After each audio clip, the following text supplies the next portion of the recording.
Oi, gente, boa tarde. Então, hoje nós vamos encerrar os invertebrados, certo? Então, na aula passada que eu mandei para vocês, eu falei para vocês sobre o filo dos anelídeos e o filo dos moluscos. Hoje, para a gente encerrar o conteúdo dos invertebrados, na próxima aula começar os vertebrados, nós vamos falar sobre o filo dos artrópodes e dos equinodermos.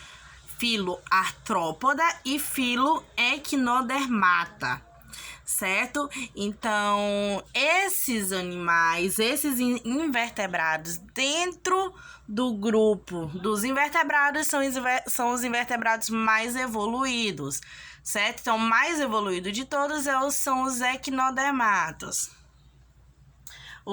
Os equinodermos, né? Então, começando pelo filo dos artrópodes, filo artrópoda.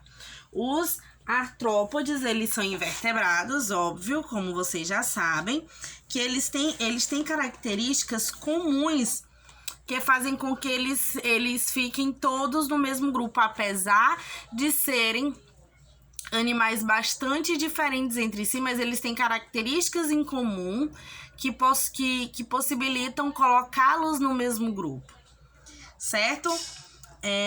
A principal característica são pernas articuladas. O que são pernas articuladas? São pernas que possuem articulações, né? Então, eles têm a capacidade de locomoção maior. E essa característica é uma característica evolutiva. Então, esses animais, eles possuem a capacidade de locomoção maior do que dos outros invertebrados que a gente já comentou, que a gente já falou, certo? Então, a principal característica dos filos dos artrópodes é porque eles possuem as pernas articuladas. Esses pés articulados, como eu já falei para vocês, como por exemplo os do louva-a-Deus, que foi importantíssimo para o sucesso evolutivo desses animais, porque a partir dessas pernas articuladas foi que foi possível movimentos mais precisos e elaborados. Por que é importante esses movimentos?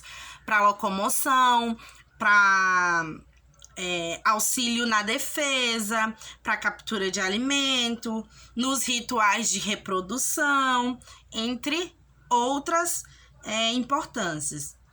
Esses artrópodes, eles também vão apresentar um exoesqueleto. O que é um exoesqueleto? O exoesqueleto vai ser um esqueleto externo, por isso exo. Exo quer dizer fora, né? Externo. Então, esse exoesqueleto, ele é como se fosse uma casca, é uma casca resistente e impermeável. O que isso quer dizer? Que a água não pode entrar. Então, dentro fica o corpinho desses invertebrados, dos artrópodes, e fora fica essa casca, esse endoesqueleto. Esse endoesqueleto, ele não tem vida, ele é feito de proteína, certo? Então, ele é resistente, ele que vai dar resistência para esses animais, certo? Então, ele vai ser composto principalmente de sais e quitina. O que é quitina, professora? Quitina é um tipo de proteína, certo? E aí, quando esses animais eles estão em desenvolvimento, em crescimento, acontece a muda. Essa muda ela é chamada de equidise. A equidise é a troca desse exoesqueleto, porque o exoesqueleto ele tem o tamanho, o animal ele vai crescer até o tamanho desse exoesqueleto, e aí ele vai tirar esse exoesqueleto, vai liberar esse exoesqueleto, e aí vai se iniciar a formação de um novo exoesqueleto. Por quê? Porque esse exoesqueleto ele não cresce conforme o animal cresce, porque como eu já falei para vocês, ele não tem vida, né? Então, toda vez que o animal ele tá em grande crescimento, esse exoesqueleto, o que tá no animal, ele é jogado fora, liberado no ambiente, e aí começa a formação de um novo exoesqueleto, certo?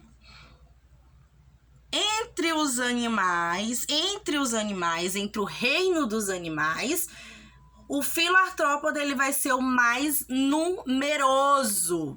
certo? Botei até aqui para vocês que tem aproximadamente 750 mil espécies catalogadas, sendo que tem mais ou menos o dobro de espécies não catalogadas, ou seja, que ainda não foram descobertas, ainda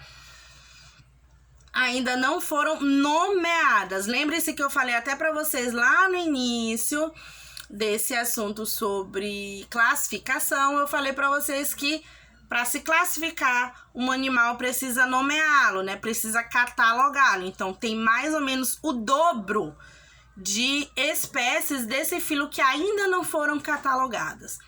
São encontrados nos mais diversos ambientes. Podem ser encontradas no ambiente aquático, no ambiente aquático, no ambiente terrestre.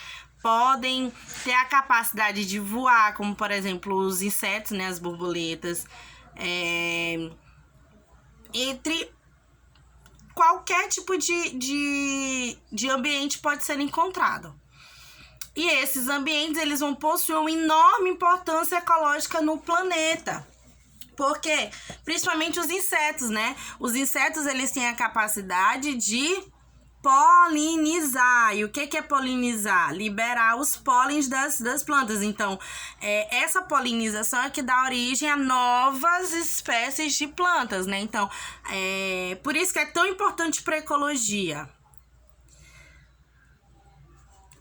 Reprodução dos artrópodes. Os artrópodes, eles vão possuir sexos separados. O que isso quer dizer? Quer dizer que existe o macho e a fêmea. E em algumas espécies pode haver um elevado dimorfismo sexual. Eu já falei para vocês o que é isso, vou repetir. O que é dimorfismo sexual? Isso quer dizer que visualmente falando, a gente consegue perceber a diferença entre o macho e a fêmea. É o que acontece, por exemplo, com nós seres humanos. Nós possuímos dimorfismo sexual. A gente consegue, visualmente falando, identificar quem é o macho e quem é a fêmea, né? Certo? A fêmea possui, por exemplo, seios. O órgão sexual é totalmente diferente, então é o que acontece aqui nos artrópodes. Eles vão ter dimorfismo sexual. Visualmente falando, a gente consegue perceber quem é macho e quem é fêmea, certo? Então aqui eu tô representando para vocês